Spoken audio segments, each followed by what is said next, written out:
E aí, tudo bem? Boas-vindas! Nessa aula eu vou te mostrar um pouco mais sobre as bases vetoriais, que é de extrema importância para que as suas automações consigam ficar cada vez mais avançadas, você possa trabalhar com mais volumes de dados e também entenda como as automações de alta performance tratam os dados. Bom, bora entender então as bases vetoriais de uma forma mais teórica e depois nós vamos colocar a mão na massa. Então, as bases vetoriais em suma, são estruturas de dados que vão organizar informações em um formato vetorial. Cada item vai ser representado como um vetor em um espaço multidimensional. Não precisa se preocupar com essas palavras difíceis aqui, porque quando a gente for na prática com o NOTM é muito fácil. Isso vai permitir que as informações complexas, como texto, imagem, som, sejam convertidas em representações numéricas. E essas representações numéricas vão ser facilmente manipuladas por algoritmo. Então imagine o seguinte, imagine áudio, texto e vídeo. Imagine uma plataforma como a Netflix. Bom, a Netflix ela vai ter milhões de usuários. Então, a Netflix tem milhões de usuários. Vamos pensar em um usuário da Netflix. Cada usuário da Netflix, ele já pode ter assistido centenas de episódios ou de filmes. Então, um usuário, ele vai ter N, ou seja, pode ter vários episódios assistidos ou filmes assistidos, certo? Então, um usuário pode ter N filmes assistidos. Se a gente for pensar em todos os filmes que esse usuário assistiu, para fazer uma recomendação em um banco de dados, né, através de um banco de dados normal, seria muito difícil, seriam muitos dados a se tratar. Então, nós trabalhamos com os vetores para encontrar a similaridade entre alguns itens e fazer a recomendação de uma forma muito mais rápida. Então, nós trabalhamos com o áudio, nós usamos um modelo para transformar esse áudio em vetor.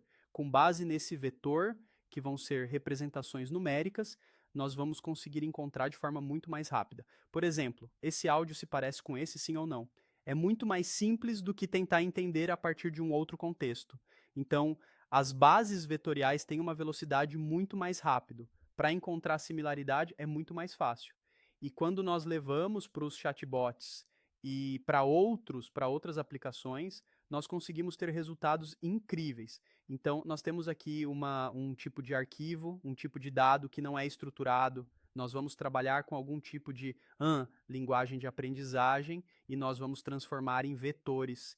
E nós vamos fazer tudo isso através do N8N. Então, se você vai usar sempre que precisar encontrar itens relevantes em um grande conjunto de dados, faz sentido você usar a base vetorial para trabalhar com um volume muito grande de dados e também com uma velocidade muito grande. Você vai conseguir comparar itens ou então usuários para oferecer recomendações personalizadas. É um exemplo de uma aplicação, tá? Como eu falei para você, no caso do Netflix, YouTube, Spotify, para fazer a recomendação para muitos usuários em um volume muito grande, trabalhando com vetor, é muito mais fácil, porque aí ele consegue ver que isso aqui é muito parecido e recomendar para você em uma representação numérica. Bom, os benefícios para a escala é muito bom, tem um desempenho muito grande em aprendizado de máquina, então seus agentes podem ficar mais inteligentes com um volume maior de dados, porque vai ser muito mais fácil para ele encontrar coisas similares. Bom, quando nós vamos olhar os pontos negativos, é a complexidade. A complexidade para implementar um tipo de base vetorial, tá? Então, dependendo do tipo de aplicação, se ela não for tratar e trabalhar com um volume de dados muito grande, a base vetorial não vai ser o melhor caso. Aqui, um exemplo de uso que eu já mostrei para você: Netflix, Spotify e chatbots com grandes volumes. Porque os chatbots com grandes volumes, para o seu agente ficar mais inteligente, ele vai precisar ler a mensagem ou entender o comportamento de outras conversas.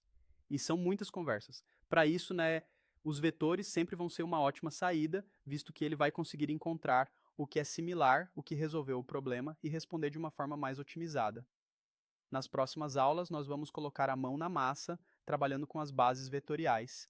Espero que você tenha entendido e até a próxima.